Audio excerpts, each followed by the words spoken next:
ED ride சூடு பிடிக்குது. எல்லா பக்கமும் எல்லாரும் சொல்கிற ஒரே ஒரு விஷயம், உதயநிதி ஸ்டாலின் அவர்களை சுத்து போட்டுட்டாங்க அப்படிங்கிறது தான். ஆனால் இன்னும் அதிமுகவை சார்ந்தவர்களோ இல்லாட்டி பிற கட்சியை சார்ந்தவங்களோ இது ஒஃபிஷியலாக சொல்லலை. ஜஸ்ட் உதயநிதி ஸ்டாலின் அவர்களுக்கு எதிராக இருக்கக்கூடிய நபர்கள் அவங்களுடைய கருத்துக்களை சொல்லிட்டு இருக்காங்க. சரி, திமுக இதை பற்றி ஏதாவது விஷயத்தை வெளியில் சொல்கிறாங்களா அப்படின்னு பார்த்தா எதுவுமே இல்லை. திமுகவினுடைய ஆதரவு ஊடகங்கள் ஏகப்பட்டது இருக்குல்ல, அவங்க ஏதாவது இந்த இடி ரைடு, அதுலேயும் குறிப்பாக இப்போது நிச்சயமாக அந்த ரத்தீஷ் அப்படிங்கிறவங்களை கைது பண்ணிடுவாங்கன்னு சொல்கிறாங்க. அவர் துபாய்க்கு தப்பிச்சு போனது ஏன் அப்படிங்கிற ஒரு கேள்வியை கேட்டிருக்காங்க. யார் அவருக்கு முன்கூட்டியே இந்த மாதிரியான விஷயங்கள் இடி ரைடு வரப்போகுது, துபாய்க்கு தப்பிச்சு போயிடும் அப்படின்னு சொல்லியிருக்காங்கங்கிற பல தகவலும் அரசியல் வட்டாரங்களில் பேசப்பட்டு தான் வருது. அதில் இப்போ திடீர் குண்டை தூக்கி போட்டிருக்காரு சவுக்கு சங்கர் அவர்கள். அவர் என்ன சொல்லியிருக்கார் அப்படின்னும், அதை தொடர்ந்து இருக்கக்கூடிய கண்ணிகள் ஒவ்வொன்றாக அவிழுமா அப்படிங்கிறதும், தமிழக அரசியலில் வேறு என்ன நடந்திருக்கு அப்படிங்கிறதையும் இந்த ஒரு பதிவில் பார்க்க போகிறோம். இது ஆழமான அரசியல் சதுரங்கம்.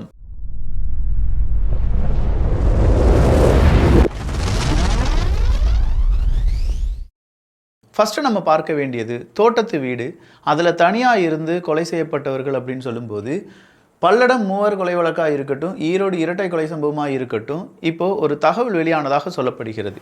அதில் என்ன சொல்கிறாங்கன்னா, தேங்காய் வெட்டுறதுக்கெலாம் எங்கள் ஊர்லலாம் வருவாங்க. தேங்காய் வெட்டுறதுக்கெலாம் ஆட்கள் அப்படிங்கிறவங்கள வெளியில் வந்து கூப்பிட்டு வருவோம். தேங்காய் உரிச்சு போட்டுட்டு போவாங்க. ஒரு தேங்காய்க்கு 10 ரூபா வச்சு நமக்கு கணக்கு காண்பித்து கொடுப்போம். இது நடக்கும். இதே மாதிரி தொழில் செய்யக்கூடிய நபர்கள் ஒரு மூவர் எப்போதுமே தேங்காய் உரிக்கிறதுக்கு வருவாங்க. அப்போ நோட்டம் போடுவாங்களாம், அந்த தோட்டத்தில் யார் இருக்காங்க, எந்த மாதிரியான ஃபேமிலி இருக்காங்க அப்படிங்கிறதுலாம் நோட்டம் போடுவாங்களாம். அப்படி நோட்டம் போட்ட பிறகு தனியாக இருந்தாங்கன்னா அவங்கள கொலை செய்வோம் அப்படிங்கிற மாதிரி ஒரு 3 பேரை அரெஸ்ட் பண்ணி வச்சுருக்காங்க. இந்த 3 பேரும் தான் இந்த 2 கொலைகளையும் செய்திருக்கிறதுக்கான வாய்ப்புகள் இருக்குது அப்படின்னு சொல்கிற தகவல் வெளியாகி இருக்கிறது. நிறைய படம்லாம் நம்ம பார்க்கறதுனால ஒருவேளை 3 பேரை பிடிச்சிட்டு அந்த கேஸையும் க்ளோஸ் பண்ணுறதுக்கு இப்படி ட்ரை பண்ணுறாங்களா அப்படிங்கிற பல விமர்சனங்கள் வந்தாலும், காவல்துறை அஃபிஷியலாக இன்னும் அதற்கான முழு விளக்கத்தையும் விசாரணையும் செய்து முடிக்கவில்லை. எப்படியோ ஒரு சின்ன லீடு கிடைச்சிருக்கு. அந்த லீட்லேருந்து அடுத்தடுத்த உண்மைகளை மக்களுக்கு கொண்டு சேர்ப்பார்கள் காவல்துறை அதிகாரிகள் அப்படிங்கிற நம்பிக்கையில் நாமும் என்ன செய்வோம், இந்த கேஸை பற்றியான கூடுதல் டீட்டெயில்ஸை தெரிந்து கொள்வோம். அடுத்ததா மே 18. யாருமே மறந்திருக்க மாட்டோம்ல இந்த முள்ளிவாய்க்கால் தினம் அப்படிங்கிறதும், இல்லை இதில் எத்தனை இழப்புகள், எவ்வளவு நிறை குறைகள் அப்படிங்கிறத விட எவ்வளவு அழுகுரல்கள் இப்போதும் கேட்டுக்கொண்டே இருக்கிறது அப்படிங்கிறத யாராலையுமே மறந்திருக்க முடியாது. ஸோ இன்று மே 18 அப்படின்னு சொல்கிறத விட ஒவ்வொரு தமிழனும் நினைவு கூற வேண்டிய ஒரு நாள். இனப்படுகொலை அப்படிங்கிறதுக்கான முக்கியமான தினம். முள்ளிவாய்க்கால் தினம் அப்படின்னு சொல்கிறதே அந்த ஹிஸ்ட்ரி வாசித்தா தான். ஏன்னா நம்மளாம் நேரில் பார்த்தது கிடையாது பார்த்தீங்களா. அதை வாசிக்கும் போதும் அங்கேருந்து வந்தவர்கள் சொல்லக்கூடிய அந்த வரலாறை கேட்கும்போது தான் அதனுடைய வலியும் வேதனையும் நமக்கு தெரிய வரும். இந்த நேரத்தில் வைகோ அவர்கள் சொல்லியிருக்காங்க, இந்திரா காந்தி அவர்கள் இருந்திருந்தால் ஈழம் நிச்சயமாக மலர்ந்திருக்கும் அப்படின்னு சொல்லி. நாம் என்ன கேட்குறோன்னா, உண்மையிலேயே இந்த ஈழப்படுகொலை அப்படின்னு சொல்லும்போது இன்றைக்கி சீமானவர்கள் சொன்னதை அப்படியே நம்ம இதில் கம்பைன் பண்ணி பார்க்கலாம். சீமானவர்கள் சொல்கிறாங்க, எங்களுக்கு 4 கட்சிகளுமே ரொம்ப பெரிய அளவில் துரோகி கட்சிகள் தான் அப்படின்னு சொல்கிறாங்க. அதில் முக்கியமாக திமுக, காங்கிரஸ். ஈழப்படுகொலை அப்படிங்கிறது நடந்துகிட்ருக்கு. இனப்படுகொலை செய்யக்கூடிய அந்த இலங்கைக்கு ஆதரவாகவும் தமிழர்களுக்கு ஆதரவாக இல்லாமலும் இங்கே முக்கியமான 2 கட்சிகள் முடிவை எடுத்தாங்க அப்படின்னா அது காங்கிரஸும் திமுகவும் தான். அவங்க என்ன செஞ்சுட்டு இருந்தாங்க, மாநாட மயிலாட, அதே மாதிரி ஒரு நாள் கூட இல்லாத உண்ணாவிரத போராட்டம் இதெல்லாமே நடத்தினாங்க. ஸோ இதுலேருந்துலாம் நாங்கள் மறக்கவே மாட்டோம், திமுக காங்கிரஸை நாங்கள் ஒழிப்போம் அப்படின்னு சொல்லி சீமானவர்கள் சொல்கிறாங்க. அப்போ மீதம் இருக்கும் கட்சி பாஜக, அதிமுக என்ன நல்லவங்களான்னு கேட்டால் தடுக்க வேண்டிய இடத்துல இருந்து அவங்களும் அதை தடுக்கலை. எனவே இந்த 4 கட்சிகளுமே நமக்கு எதிரி கட்சிகள் தான். தமிழர்களுக்கு, ஈழ மக்களுக்கு இந்த 4 கட்சிகளுமே எதிரி கட்சிகள் தான் அப்படின்னு சொல்லி சீமானவர்கள் சொல்லியிருக்காங்க. சீமானவர்கள் சொன்னதுக்கு நேர் ஆப்போசிட்டாக சொல்லியிருக்காரு மதிமுகவினுடைய வைகோ அவர்கள். இந்திரா காந்தி அம்மையார் அவர்கள் இருந்திருந்தாங்க அப்படின்னா கண்டிப்பாக ஈழம் மலர்ந்து இருக்கும் அப்படின்னு சொல்லி.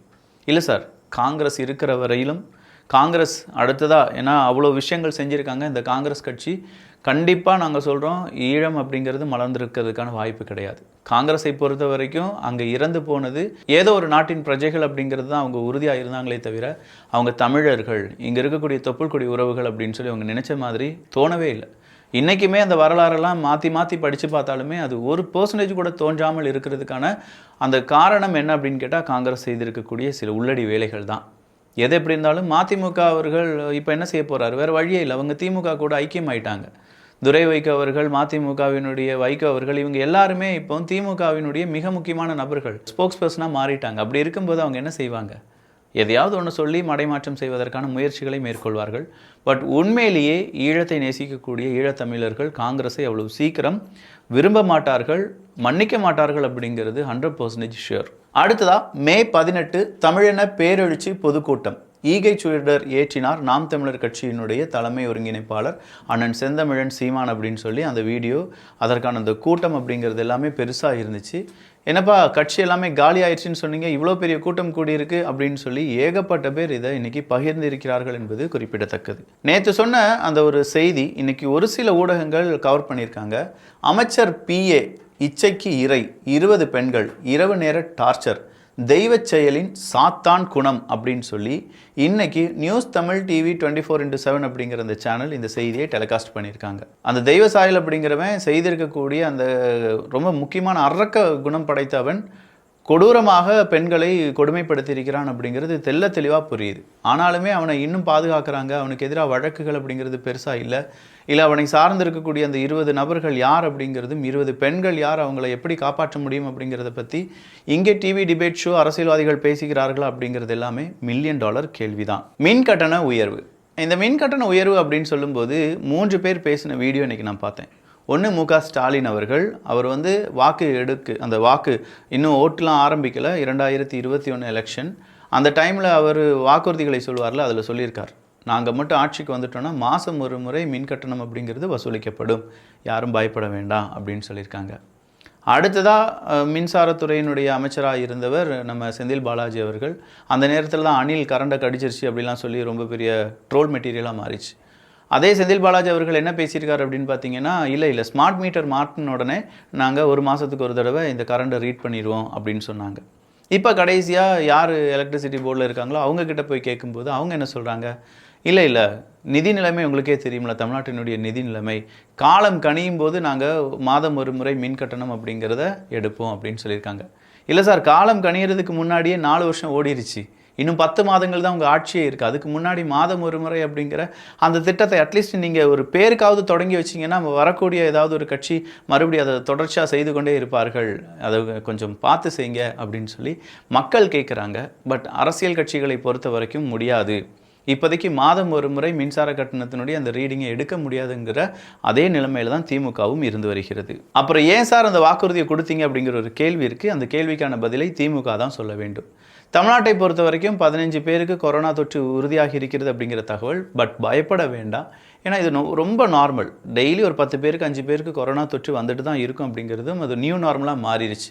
இது சிங்கப்பூர்லலாம் கொரோனா கொஞ்சம் கூட்டிகிட்டு இருக்குது அப்படின்னு சொல்கிறதுனால இங்கே இருக்கக்கூடியவங்க பயப்படவே வேண்டாம். அப்படி அதிகமான எந்த விதமான பாதிப்பும் இல்லை.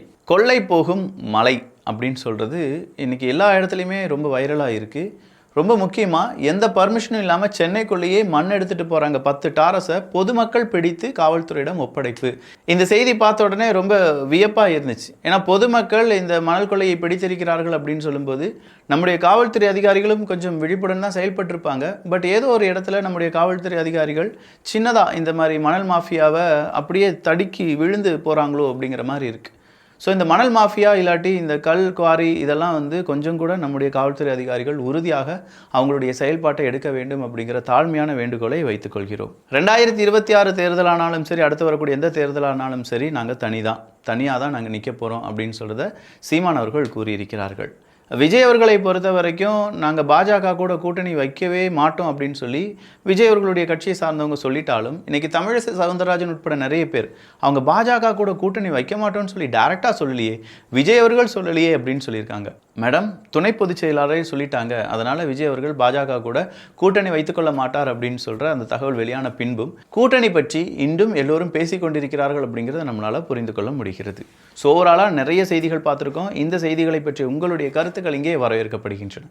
எல்லோரும் அரசியல் சதுரங்கத்தில் இணைந்திருங்கள். நல்லதை பகிர்ந்து நல்ல சமுதாயத்தை உருவாக்குவோம். நன்றி, வணக்கம்.